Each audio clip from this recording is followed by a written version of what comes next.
میں اپنے شوہر کی میت پر سر پیٹ پیٹ کر رو رہی تھی۔ میں نہیں جانتی تھی کہ شادی کے 2 ماہ بعد ہی میں بیوہ ہو جاؤں گی۔ میرے دل میں بے پناہ درد تھا اور آنکھوں سے آنسو رکنے کا نام نہیں لے رہے تھے۔ محلے کی عورتیں آس پاس جمع ہو کر افسوس کرنے کے بجائے سرگوشیوں میں مصروف تھیں۔ کوئی کہہ رہی تھی یہ تو بڑی ہی بدبخت لڑکی ہے جس کی شادی کے دوسرے ماہ ہی اس کے شوہر کا انتقال ہو گیا۔ ان کی باتیں میرے دل پر تیروں کی طرح لگ رہی تھیں، جیسے وہ میرے غم میں شریک ہونے کے بجائے اس کو بڑھا رہی ہوں۔ میری ساس کی آنکھوں میں غصہ اور نفرت کی چنگاریاں دکھائی دے رہی تھیں۔ وہ مجھے کاٹ کھانے والی نظروں سے گھور رہی تھیں، جیسے میں ہی ان کے بیٹے کی موت کی ذمہ دار ہوں۔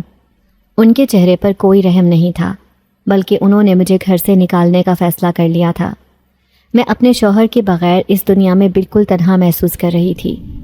پھر جیسے ہی تدفین ختم ہوئی تو میں نے تلاوت کرنے کے لیے کلام پاک اٹھایا، مگر میری ساس نے مجھ پر ذرا رحم نہ کھایا اور فوراً میرے ہاتھ سے کلام پاک پکڑ کر مجھے بازو سے پکڑا اور سیدھا دروازے سے باہر رستہ دکھا دیا۔ چلی جاؤ یہاں سے، میں تمہارا وجود بھی یہاں برداشت نہیں کر سکتی۔ تیری وجہ سے آج میرا بیٹا اس دنیا میں نہیں رہا۔ میں جب جب تیرا وجود اپنی آنکھوں کے سامنے دیکھوں گی مجھے اپنے بیٹے کی یاد آئے گی۔ یہ غم میرے لیے ناقابل برداشت ہے۔ امید ہے تم میری کیفیت کو سمجھ رہی ہوگی۔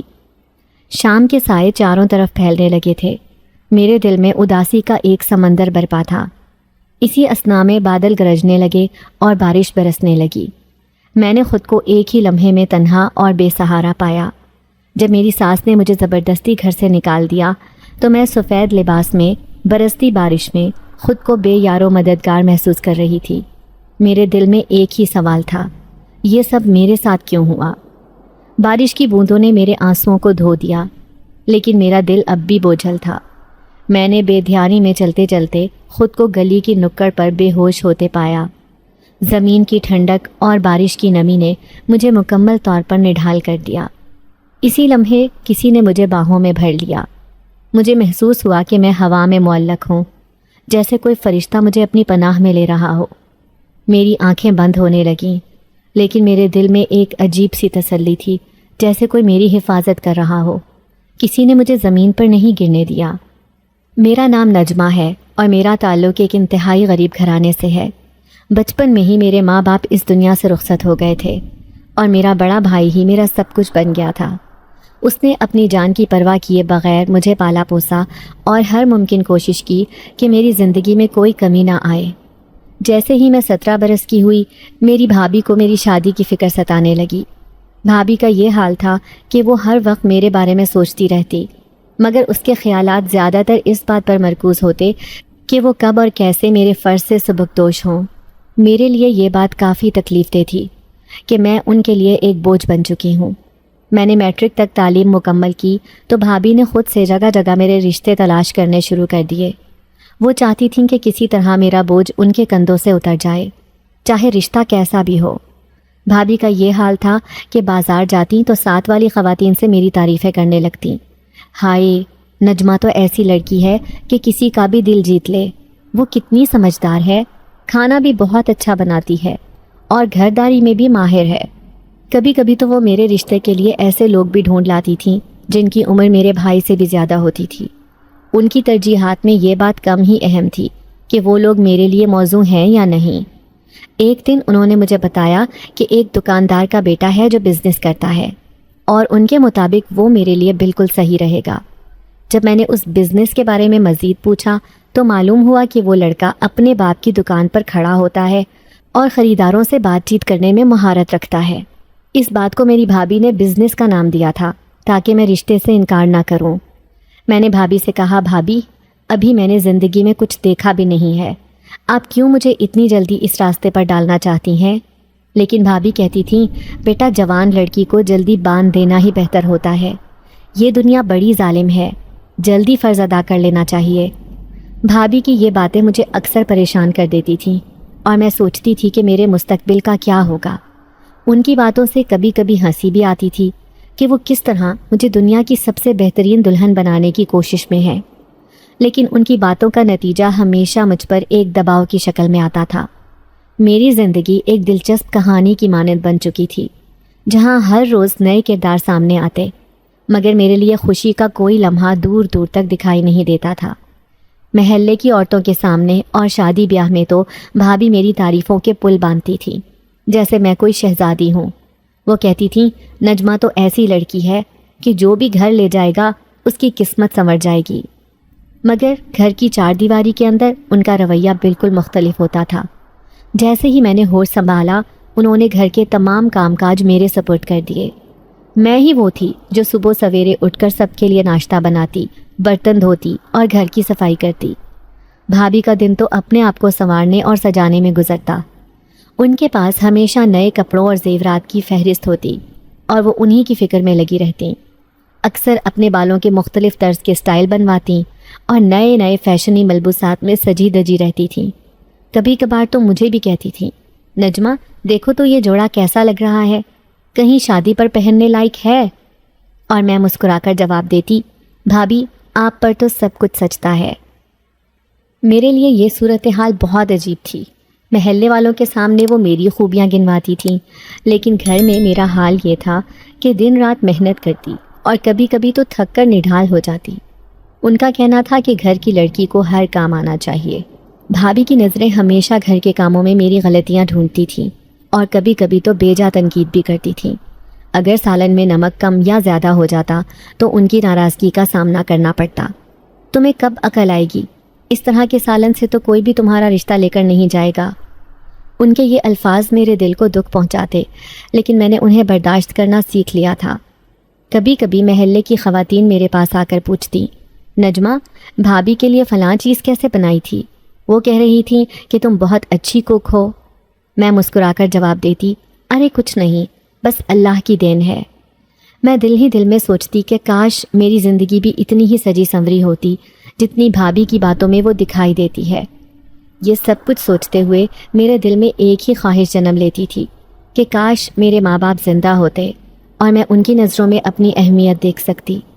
لیکن میری زندگی میں اس وقت بھابھی ہی میری قسمت کی لکیر بن چکی تھی اور میں انہی کے ساتھ رہتے ہوئے اپنے خوابوں کو پورا کرنے کی کوشش کر رہی تھی۔ میں نے جب سے ہوش سنبھالا خود کو یتیم ہی پایا۔ میں صرف 12 سال کی تھی جب میرے والدین ایک شادی میں دور کے ایک گاؤں جا رہے تھے۔ وہ ہمیں یعنی مجھے اور میرے بھائی کو گھر ہی چھوڑ کر گئے تھے، کیونکہ یہ سفر تھوڑا لمبا اور غیر محفوظ تھا۔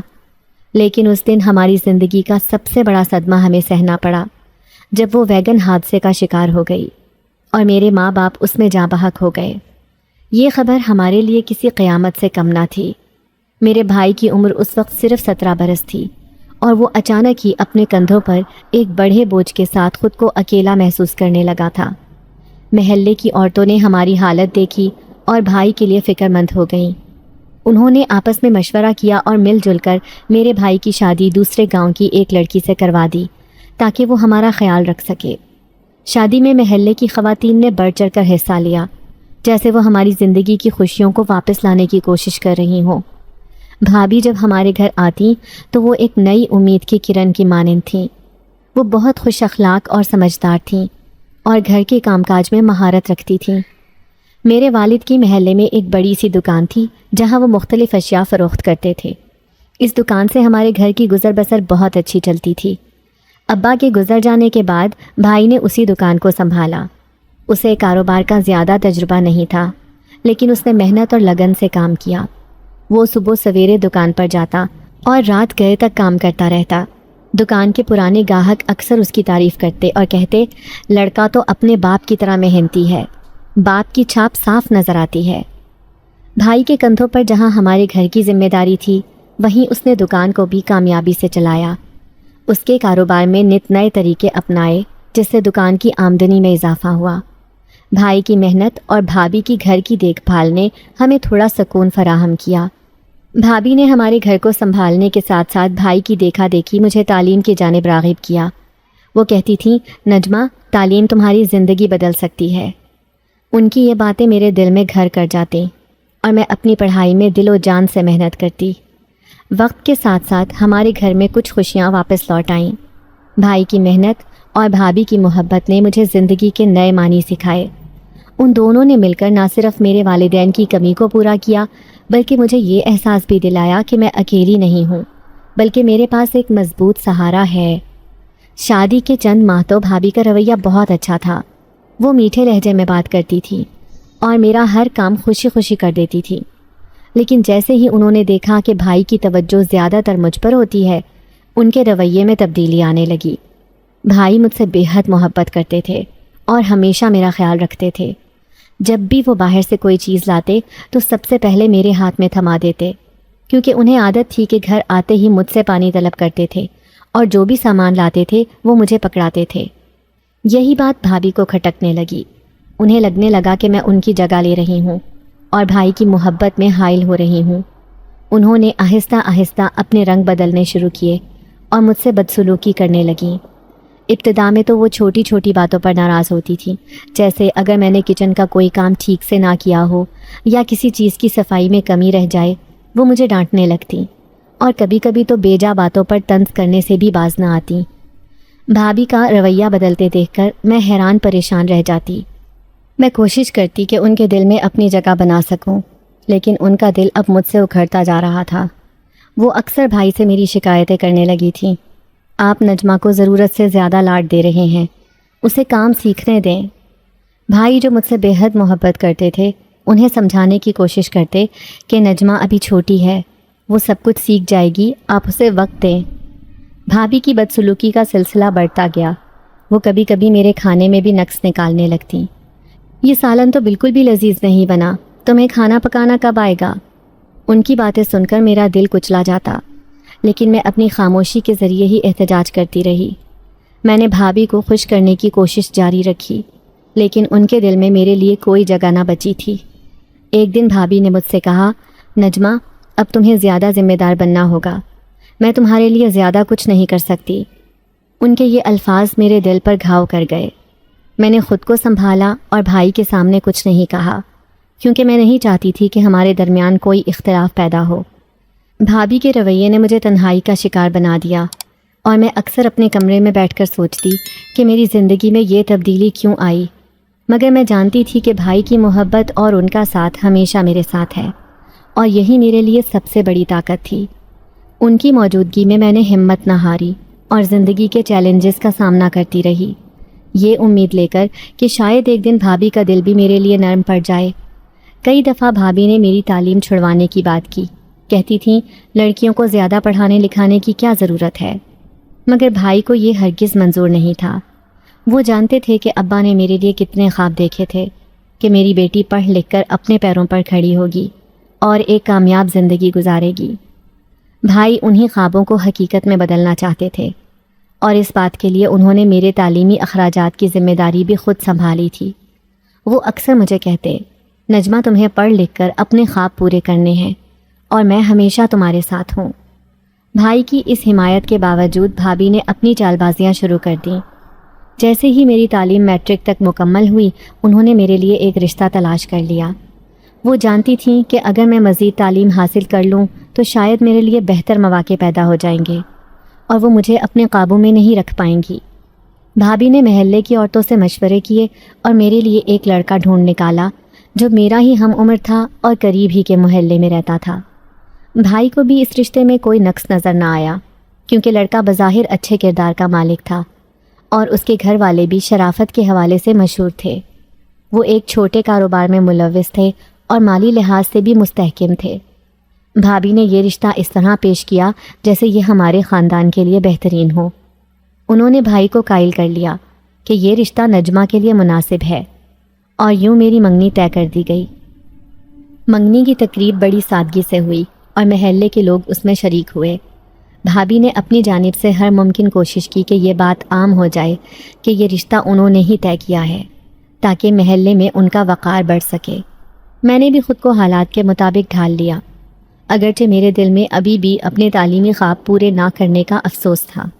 بھائی نے مجھے تسلی دی کہ وہ میری خوشی میں ہی خوش ہیں، اور اگر یہ رشتہ میرے حق میں بہتر ہوا تو میں اس سے خوش رہوں گی۔ منگنی کے بعد بھابھی کا رویہ میرے ساتھ مزید بدل گیا۔ وہ اب مجھے اکثر رشتہ داریوں میں گھریلو کام کاج سکھانے میں مصروف کر دیتی تھیں، جیسے وہ یہ یقین رکھنا چاہتی ہوں کہ میں ایک اچھی بہو بن کر رہوں گی۔ وہ کہتی، نجمہ تمہیں سب کام سیکھنے کی ضرورت ہے تاکہ سسرال میں کوئی شکایت نہ ہو۔ میں ان کی باتیں سنتی اور دل ہی دل میں دعا کرتی کہ بھائی نے جو خواب میرے لیے دیکھے ہیں وہ کسی طرح پورے ہو جائیں۔ بھابھی کی چال بازیاں اپنی جگہ، لیکن میں نے اپنی ہمت اور حوصلے کو کبھی کمزور نہیں ہونے دیا اور ہمیشہ امید کا دامن تھامے رکھا۔ 4 ماہ بعد ہی نکاح کی تقریب رکھ دی گئی۔ شادی بہت دھوم دھام سے ہوئی اور پورا محلہ ہماری خوشیوں میں شریک ہوا۔ ہر طرف رونق اور چہل پہل تھی، لیکن میرے دل میں عجیب سا خوف اور بے چینی تھی۔ جب میں دلہن بنی کمرے میں آئینے کے سامنے بیٹھی تھی تو بھابھی میرے پاس آئیں اور مجھ سے کہنے لگیں، دیکھ نجمہ، ہم تیرے فرض سے سبکدوش ہو رہے ہیں۔ یہ وقت تیرے لیے نئے سفر کا آغاز ہے، جہاں تجھے ہر قدم پھونک پھونک کر رکھنا ہوگا۔ بھابھی کی آنکھوں میں ایک عجیب سی سختی اور تلخی تھی۔ وہ بولی، تیرے گھر میں جو بھی مسئلے مسائل ہوں انہیں وہیں پر ہی سلجھانا، کبھی بھی وہاں کی شکایت لے کر اپنے مائکے مت آنا۔ یہاں کے دروازے ہمیشہ تمہیں بند ہی ملیں گے۔ تمہارے بھائی نے ترس کھا کر تمہیں یہاں رکھ بھی لیا تو یہ بات ذہن نشین کر لو کہ میں تمہارا یہاں جینا حرام کر دوں گی۔ یہ اب میرا گھر ہے اور تمہارا گھر وہی ہے جہاں تم بیاہ کر جا رہی ہو۔ ان کی باتوں میں ایک سرد مہری تھی جو میرے دل کو چیر رہی تھی۔ انہوں نے مزید کہا، سنو، وہاں جو بھی بات ہو اسے وہیں دفن کرنا اور یہاں آنے کی غلطی مت کرنا۔ یہاں سے ایک بار تیری ڈولی اٹھ رہی ہے تو تیرا جنازہ اسی گھر سے ہی اٹھنا چاہیے۔ یہی ایک سہاگن کے لیے فخر کی بات ہوتی ہے۔ بھابھی کی باتیں بہت گہری تھیں جو اندر ہی اندر سے مجھے توڑ رہی تھیں۔ ان کے الفاظ میری روح میں اتر گئے، جیسے کوئی دھیرے دھیرے دل کو چیر رہا ہو۔ میں سوچ میں پڑ گئی کہ کیا واقعی شادی کا مطلب یہ ہے کہ میں اپنے گھر والوں سے ہمیشہ کے لیے کٹ جاؤں؟ ان کی باتوں سے مجھے یہ احساس ہوا کہ میرا اصل گھر وہی ہے جہاں میں آج دلہن بن کر جا رہی ہوں۔ میں نے خود کو مضبوط کرنے کی کوشش کی، لیکن ان کے الفاظ نے میرے دل میں ایک عجیب سی بے چینی بھر دی تھی۔ دلہن کے لباس میں ملبوس میں نے آئینے میں خود کو دیکھا اور ایک لمحے کے لیے آنکھوں میں آنسو آ گئے۔ اسی لمحے میری دوست زہرا کمرے میں آئی۔ وہ میری طرف دیکھ کر مسکرائی اور بولی، نجمہ، تم کتنی خوبصورت لگ رہی ہو، یہ دن تمہارے لیے بہت خاص ہے، خوش رہو اور نئی زندگی کا خیر مقدم کرو۔ زہرا کی باتوں نے مجھے تھوڑا سکون دیا۔ میں نے دل میں تہیہ کر لیا کہ بھابھی کی باتوں کے باوجود میں اپنی زندگی کو بہتر بناؤں گی اور ہر چیلنج کا سامنا کروں گی۔ بھابھی کی باتیں میرے لیے ایک سبق تھیں، لیکن میں نے یہ عزم کیا کہ چاہے کچھ بھی ہو جائے میں اپنے لیے ایک مضبوط راستہ بناؤں گی۔ نئی زندگی کی شروعات کے لیے دل میں خوف تھا، لیکن ساتھ ہی امید بھی تھی کہ شاید یہ نیا سفر میرے لیے خوشیاں اور کامیابیاں لے کر آئے گا۔ جب میں بیاہ کر اپنی سسرال آئی تو سب نے بہت خوشی خوشی میرا استقبال کیا۔ میرے دل میں جو چھوٹا سا خوف تھا وہ سب کے خلوص اور محبت بھری نظروں نے دور کر دیا۔ میری 4 نندیں تھیں اور میرا شوہر ان کا اکلوتا بھائی تھا۔ وہ سب مجھ سے مل کر بے حد خوش تھیں اور مجھ سے طرح طرح کے سوالات کرتیں، جیسے میرے شوق، پسندیدہ چیزیں اور خوابوں کے بارے میں۔ ان سب کی گرم جوشی نے مجھے فوراً ہی گھر کا حصہ بنا دیا۔ میری ساس بھی میری شادی میں بے حد خوش تھیں، کیونکہ میں خوبصورتی میں اپنی مثال آپ تھی۔ وہ مجھے ہر وقت چاند کا ٹکڑا کہتے نہ تھکتیں اور میری بلائیں لیتیں۔ کہتی تھیں، اللہ کا لاکھ شکر ہے کہ میرے بیٹے کے نصیب میں اتنی خوبصورت بیوی آئی ہے۔ ان کے دل میں میرے لیے محبت اور فخر دیکھ کر مجھے یوں محسوس ہوتا جیسے میں ان کی اپنی بیٹی ہوں۔ میرا شوہر افتخار بے حد خوبصورت تھا۔ اس کی مسکراہٹ میں ایک دلکش چمک تھی جو ہر کسی کو اپنا گرویدہ بنا لیتی۔ وہ نوجوان تھا اور بہت کم عمری میں ہی اس نے اپنا کاروبار چمکا لیا تھا۔ کاروباری دنیا میں اس کا نام تھا اور لوگ اس کی محنت اور ذہانت کی مثالیں دیتے تھے۔ اس کی یہ کامیابیاں میرے لیے فخر کا باعث تھیں۔ افتخار کی یہ عادت تھی کہ وہ اپنے ہر کام میں پوری تندہی سے جٹ جاتا اور کبھی ہار نہیں مانتا تھا۔ اس کے والد فالج کے مریض تھے، مگر اکثر وہ بھی گھر بیٹھے کاروباری معاملات سنبھالا کرتے تھے۔ وہ اکثر افتخار کو مشورے دیتے اور اسے کاروبار کے بارے میں اہم باتیں بتاتے۔ افتخار ان کی ہر بات کو دل سے سنتا اور اس پر عمل کرنے کی کوشش کرتا۔ میرے سسر کا رویہ میرے ساتھ بہت مہربان تھا اور انہوں نے مجھے اپنے گھر میں پوری عزت اور محبت دی۔ میری شادی کے ابتدائی دن نہایت خوبصورت تھے۔ ہر روز ایک نیا خواب جیسا لگتا تھا۔ میرا شوہر مجھ سے بے حد محبت کرتا تھا اور ہر ممکن کوشش کرتا تھا کہ مجھے خوش رکھے۔ ہم اکثر شام کو لمبی سیر کے لیے نکل جاتے اور مستقبل کے خواب بنتے۔ وہ مجھے زندگی کی ہر چھوٹی بڑی بات میں شریک کرتا اور ہمیشہ میری رائے کی قدر کرتا۔ اس کا یہ رویہ میرے دل کو اور زیادہ قریب کر دیتا۔ گھر کی چھوٹی بڑی تقریبات میں سب مجھے اپنے قریب بٹھاتے اور میری رائے پوچھتے۔ میری نندیں میرے ساتھ وقت گزارنے کو بے چین رہتیں اور ہم اکٹھے خوب ہنستے کھیلتے۔ ان سب کے ساتھ میرا یہ نیا تعلق بہت خاص تھا اور مجھے لگا جیسے میری زندگی کی نئی شروعات ہو رہی ہے۔ مجھے محسوس ہوتا کہ یہ میرا اپنا گھر ہے جہاں سب نے مجھے دل سے قبول کیا ہے، اور یہ احساس میرے دل کو بہت سکون دیتا تھا۔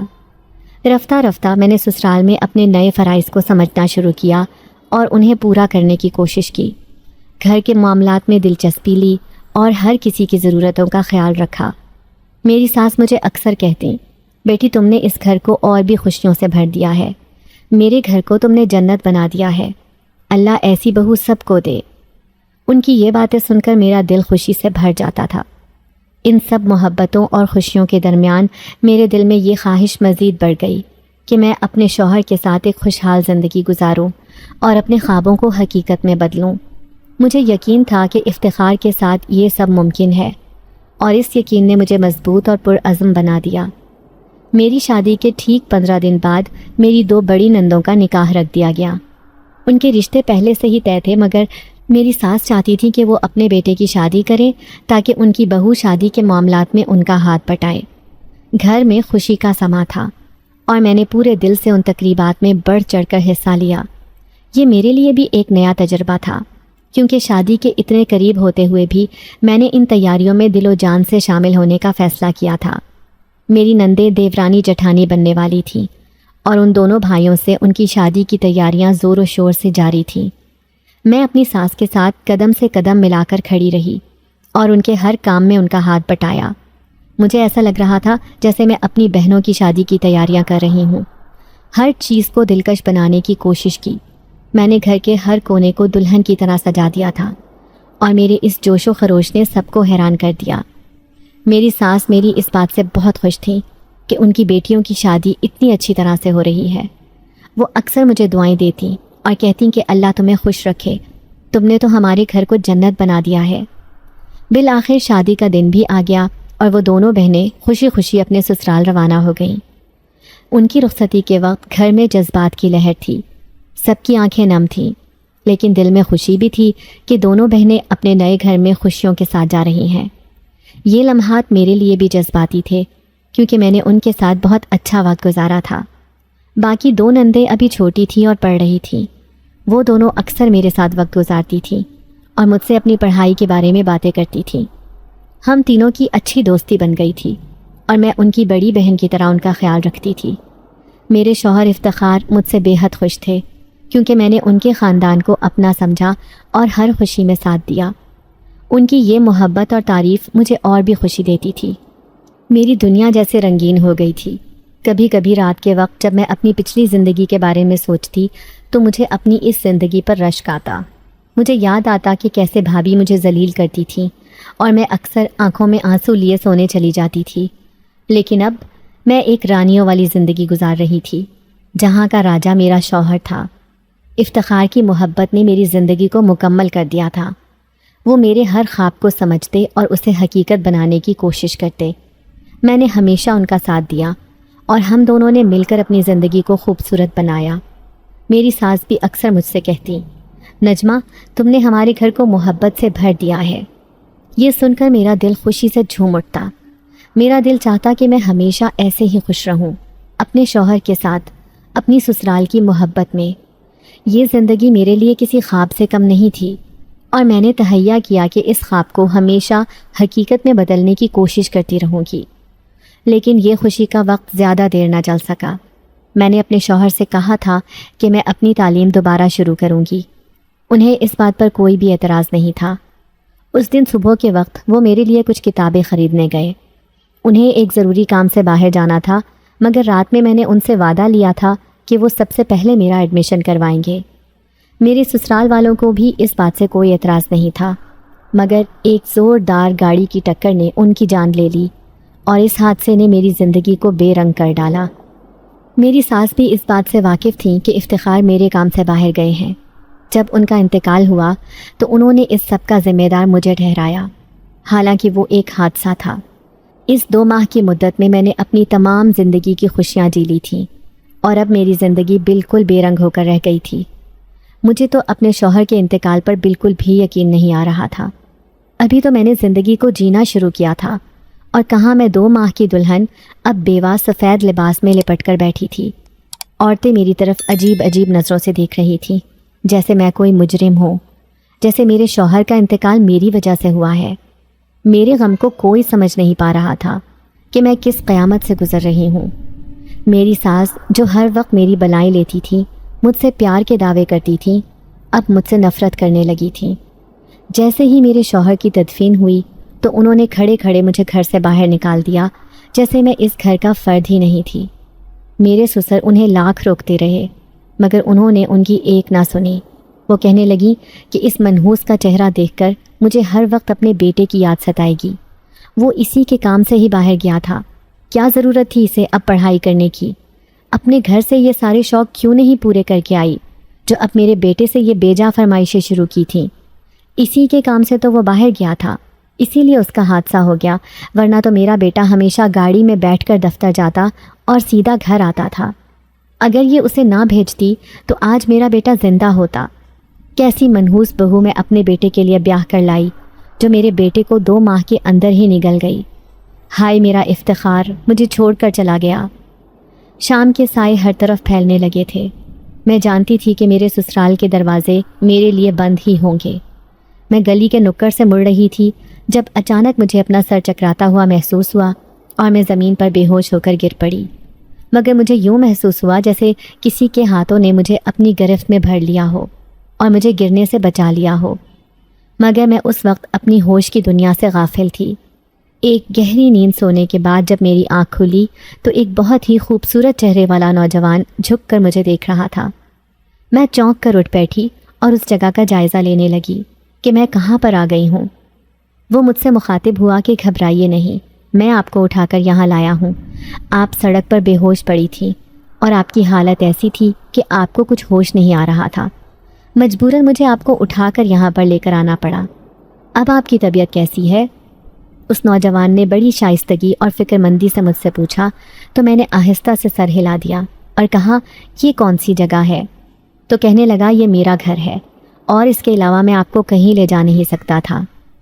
اس کی بات سن کر میں نے سر ہلا دیا اور اٹھ کھڑی ہوئی۔ میں یہاں سے نکل جانا چاہتی تھی، میں اپنے بھائی کے پاس جانا چاہتی تھی، کیونکہ مجھے اس بات کا یقین تھا کہ بھائی ضرور مجھے اپنے گھر میں جگہ دیں گے۔ بھابھی کا رویہ جیسا بھی ہوا میں برداشت کر لوں گی۔ میں بہت کچھ اپنے ذہن میں سوچ رہی تھی اور اٹھنے کی کوشش کی تو ایک دم پھر سے زوردار چکر آ گیا اور دوبارہ سے میں جیسے بستر پر گر گئی۔ اس نوجوان نے مجھے کہا کہ آپ کو بہت کمزوری ہے، آپ ابھی آرام کریں، میں آپ کے لیے کھانا لے کر آتا ہوں۔ اس کی بات مجھے صحیح لگی تھی، واقعی مجھے اپنے آپ میں بہت کمزوری محسوس ہو رہی تھی۔ میں نے اس کا شکریہ ادا کرنے کے لیے اس کی طرف دیکھا تو اس کے چہرے کو دیکھتی رہ گئی۔ ایک عجیب سی کشش اس کے چہرے میں نظر آ رہی تھی اور اس کی آنکھیں کسی گہرے راز کی طرح معلوم ہو رہی تھیں۔ میں نے بمشکل اپنی نظریں چرائیں اور اسے کہا کہ اس وقت میں واقعی بہت کمزوری محسوس کر رہی ہوں، آپ کو اگر برا نہ لگے تو مجھے کھانا لا دیں۔ وہ فوراً سر ہلا کر اٹھ گیا۔ اس کے جانے کے بعد بھی میں اس کے بارے میں سوچ رہی تھی۔ اپنی قسمت کی اس ستم ظریفی پر میں بے حد حیران اور پریشان تھی۔ افتخار کیا میری دنیا سے گئے، میرے لیے تو سارے اپنے پرائے ہو گئے اور اب کچھ بھی نہیں بچا تھا۔ کچھ ہی دیر میں وہ نوجوان واپس آ گیا۔ اس کے ہاتھ میں کھانے کا ایک بڑا ٹرے تھا جس میں کھانے کی چیزیں پڑی ہوئی تھیں۔ میں تو جیسے ان پر ٹوٹ ہی پڑی۔ مجھے اب یاد آیا کہ میں نے تو کل سے کچھ کھایا ہی نہیں تھا، شاید اسی وجہ سے بار بار چکر آ رہے تھے۔ پیٹ بھر کر کھانا کھانے کے بعد میں نے اس نوجوان کی طرف دیکھا اور کہا آپ کا بہت بہت شکریہ، آپ نے میری بہت مدد کی۔ آپ کا نام کیا ہے اور یہ کون سا علاقہ ہے؟ میری بات سن کر وہ مسکرا دیا اور کہنے لگا میرا نام زین ہے اور یہ میرا گھر ہے، یہاں پر میں اکیلا ہی رہتا ہوں۔ میں ایک جن زادہ ہوں اور میرا تعلق جنات کی دنیا سے ہے۔ زین کی بات سن کر میں خوفزدہ ہو گئی اور اس کے چہرے کی طرف دیکھا۔ مجھے لگا کہ وہ مذاق کر رہا ہے، لیکن اس کے چہرے پر سچائی نظر آ رہی تھی اور اس کی آنکھوں میں ایک عجیب سی کشش تھی جو جھوٹ بولنے والوں کی آنکھوں میں نہیں ہوتی۔ میں گھبرا کر اٹھ کھڑی ہوئی اور اسے کہا، آپ مجھے واپس چھوڑائیں، میں اپنے گھر جانا چاہتی ہوں۔ زین مجھے لے کر اٹھ کھڑا ہوا اور کہنے لگا، ٹھیک ہے، آئیے میں آپ کو لے چلتا ہوں۔ زین کے ساتھ باہر کی طرف قدم بڑھاتے ہوئے میں نے ایک پرسکون سانس خارج کیا۔ مجھے جیسے اس بات کا ڈر تھا کہ کہیں وہ مجھے باہر نکلنے سے منع نہ کر دے، لیکن شکر ہے کہ اس نے کچھ بھی نہیں کہا۔ میں فوراً اس کے ساتھ باہر کی طرف لپکی۔ میرا ارادہ تھا کہ میں اپنے بھائی کے گھر جاؤں گی، لیکن جیسے ہی بھائی کے گھر پہنچی تو وہاں پر باہر تالا لگا ہوا تھا۔ میں بے حد حیران ہوئی۔ ہمارے گھر پر کبھی بھی اس طرح تالا نہیں لگا ہوتا تھا۔ بھابھی اگر میکے رات رکتی بھی تھی تو بھائی ہمیشہ یہیں پر ہوتے تھے۔ پھر اب کہاں تھے بھائی جان اور بھابھی دونوں کہاں چلے گئے؟ مجھے شدید پریشانی ہو رہی تھی اور اس بات کا بھی مسئلہ تھا کہ آخر اب میں کہاں رہوں گی۔ زین نے میری پریشانی کو بھانپ لیا اور کہنے لگا کہ آپ میرے ساتھ چلیں، آپ کو میری طرف سے کوئی خطرہ نہیں ہوگا۔ اس کی بات پر میں شرمندہ ہو گئی۔ اس نے شاید میرے گریز کو میرا ڈر سمجھا تھا، تاہم میں نے اسے کہا، ایسی کوئی بات نہیں، بھائی اور بھابھی تو گھر پر نہیں ملے تھے، اسی وجہ سے میں نے اب اپنے سسرال جانے کا سوچا اور زین کے ساتھ وہاں پر چلی گئی۔ یہاں پر آنے کے بعد دروازے پر ہی مجھے عجیب سی وحشت اور سناٹے کا احساس ہوا۔ یوں لگ رہا تھا جیسے اس گھر نے اپنی ساری پونجی لٹا دی ہو۔ ایک دم سے میرا دل کسی نے مٹھی میں لے لیا۔ میں نے بہت ہمت کر کے دروازے پر دستک دی تو کچھ دیر کے بعد میرے سسر کا چہرہ دروازے پر نمودار ہوا اور وہ مجھے دیکھ کر حیران رہ گئے، جبکہ میں نے انہیں کہا، ابو جی، شام کو امی نے جب مجھے گھر سے نکال دیا تو میں بھائی کے گھر جانے لگی تھی، لیکن وہیں نکڑ پر گر کر بے ہوش ہو گئی اور ایک مہربان شخص مجھے اپنے گھر لے گیا۔ اس نے مجھے دوا دی، کھانا کھلایا اور اب میں دوبارہ گھر واپس آئی ہوں۔ میں نے زین کی طرف اشارہ کرتے ہوئے کہا تو ابو اسے ایسے دیکھنے لگے جیسے انہیں وہ دکھائی نہیں دے رہا تھا۔ کہنے لگے، تم کس کی بات کر رہی ہو؟ ابو کی بات سن کر میں تو سناٹے میں آ گئی۔ مجھے ایک دم یاد آ گیا کہ زین تو ایک جن زادہ تھا اور وہ صرف مجھے ہی دکھائی دے رہا تھا، پھر آخر وہ انہیں کیوں نظر نہیں آ رہا تھا؟ تاہم خود پر قابو پاتے ہوئے میں نے کہا، وہ چلا گیا ہے، مجھے یہاں تک پہنچانا ہی اس کی ذمہ داری تھی۔ میں نے اپنے سسر سے کہا تو وہ سر ہلا کر رہ گئے، تاہم وہ مجھے اندر آنے کا نہیں کہہ رہے تھے اور یہی بات مجھے تشویش میں مبتلا کر رہی تھی۔ میں منتظر نگاہوں سے ان کی طرف دیکھ رہی تھی۔ کچھ دیر بعد جھجک کر وہ کہنے لگے، بیٹا مجھے معاف کر دینا، میں تمہیں اندر آنے کے لیے نہیں کہہ سکتا، تمہاری ساس کی طبیعت بہت زیادہ خراب ہے۔ افتخار کے جانے کے بعد اس کے اندر جینے کی آس ختم ہو گئی ہے اور اس کے اندر ہمت باقی نہیں رہی۔ اب اگر اچانک وہ تمہیں سامنے دیکھیں گی تو اسے پھر سے دورہ پڑے گا اور اس کی طبیعت خراب ہو جائے گی۔ میں ایسا نہیں چاہتا، اس لیے ابھی تم اپنے بھائی کے گھر چلی جاؤ، جیسے ہی یہاں پر حالات بہتر ہوں گے میں تمہیں واپس لے آؤں گا۔ میرے سسر نے مجھ سے نظریں چراتے ہوئے بڑے کمزور سے لہجے میں مجھے یہ کہا تو میں سر جھکا کر رہ گئی۔ میں جانتی تھی کہ میرے سسر کے ہاتھ میں کچھ بھی نہیں ہے، میری ساس نے انہیں منع کر دیا ہوگا کہ مجھے اندر نہ آنے دے۔ میں اپنے آپ میں ہی جیسے کٹ کر رہ گئی تھی۔ اس وقت اس کے علاوہ اور کوئی چارہ نہیں تھا کہ میں زین کے ساتھ اس کے گھر چلی جاتی، کیونکہ بھائی کے گھر پر بھی تالا تھا اور یہاں پر مجھے اندر آنے نہیں دیا جا رہا تھا۔ اسی لیے میں نے اپنے سسر سے کہا، آپ پریشان نہ ہوں، میں بھائی کی طرف چلی جاؤں گی، امی کو میری طرف سے پوچھیے گا۔ یہ کہہ کر میں بڑے بھاری دل سے وہاں سے نکلی۔ یہ گھر میری محبتوں کا گہوارہ تھا، افتخار کے ساتھ گزارے گئے میرے دنوں کی ایک یادگار تھا جو اب میرا نہیں رہا تھا۔ مجھے یہاں سے کسی فالتو چیز کی طرح نکال دیا گیا تھا۔ میں راستے میں یہ سب سوچتے ہوئے رو رہی تھی، جبکہ زین چپ چاپ میرے ساتھ چلتا جا رہا تھا۔ شاید وہ مجھے کچھ وقت دینا چاہتا تھا تاکہ میں اپنے اس غم سے باہر نکل سکوں۔ زین کے ساتھ اس کے گھر آنے کے بعد اس نے مجھے سونے کے لیے کہا اور خود دوسری جگہ چلا گیا، جبکہ میں ایک غیر کے احسان تلے دب گئی تھی۔ زین ایک اچھا لڑکا تھا۔ جہاں کسی انسان نے میرے دکھ کو نہیں سمجھا، وہاں زین ایک جن زادہ ہو کر میرے دکھ کو سمجھ گیا، اور اسی لیے اس نے مجھے اپنے گھر میں پناہ بھی دی اور میری مدد بھی کی۔ میں بے حد بھاری بوجھ کے ساتھ اپنے بستر پر لیٹ گئی، لیکن نیند آنکھوں سے کوسوں دور تھی۔ افتخار کی اچانک موت نے سب کچھ بدل کر رکھ دیا تھا۔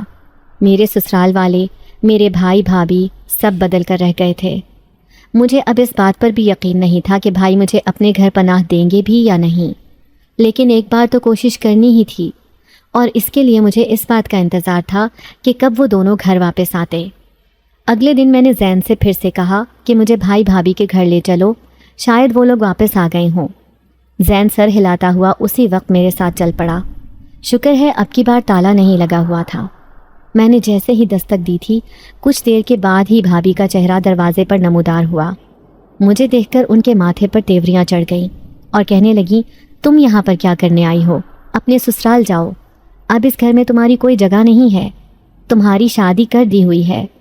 جبکہ میں بھابھی سے کہنے لگی، میری شادی تو کر دی تھی، لیکن کیا آپ بھول رہی ہیں کہ میں بیوہ ہو گئی ہوں اور میرے سسرال والوں نے مجھے گھر سے نکال دیا ہے، میرے پاس اس گھر کے علاوہ کوئی جائے پناہ نہیں۔ لیکن بھابھی نے میری بات کو چٹکیوں میں اڑا دیا اور کہنے لگی، مجھے سب خبر ہے، پتہ چل گیا تھا کہ تمہاری ساس نے تمہیں گھر سے نکال دیا ہے، لیکن تمہیں یہاں پر بھی آنے کی کوئی ضرورت نہیں ہے، یہاں سے چلی جاؤ، اس گھر میں بھی تمہارے لیے اب کوئی جگہ نہیں ہے۔ بھابھی نے بہت غصے سے کہہ کر دروازہ بند کر دیا، جبکہ میں تو اپنے بھائی سے ملنا چاہتی تھی، کیونکہ مجھے معلوم تھا کہ وہ لازمی مجھے اپنے گھر میں پناہ دیں گے۔ اسی لیے میں زین کے ساتھ وہیں پر کھڑی ہو گئی۔ مجھے بھائی کا انتظار تھا، اور جب تک بھائی نہ آتے مجھے یہیں کھڑے ہونا تھا۔ کافی گھنٹے انتظار کرنے کے بعد جب بھائی تھکے ہارے کام سے واپس آئے تو مجھے وہاں پر کھڑے دیکھ کر ٹھٹک سے گئے اور کہنے لگے، تم یہاں پر کیوں کھڑی ہو، اندر کیوں نہیں گئی؟ بھائی نے مجھ سے تشویش سے دریافت کیا تو میں رو پڑی اور بھابھی کے رویے کے بارے میں انہیں بتایا۔ بھائی کے ماتھے پر غصے کی لکیریں نمودار ہونے لگیں اور وہ میرا ہاتھ تھام کر اندر بڑھ گئے اور جا کر بھابھی کے سامنے کھڑا کر دیا۔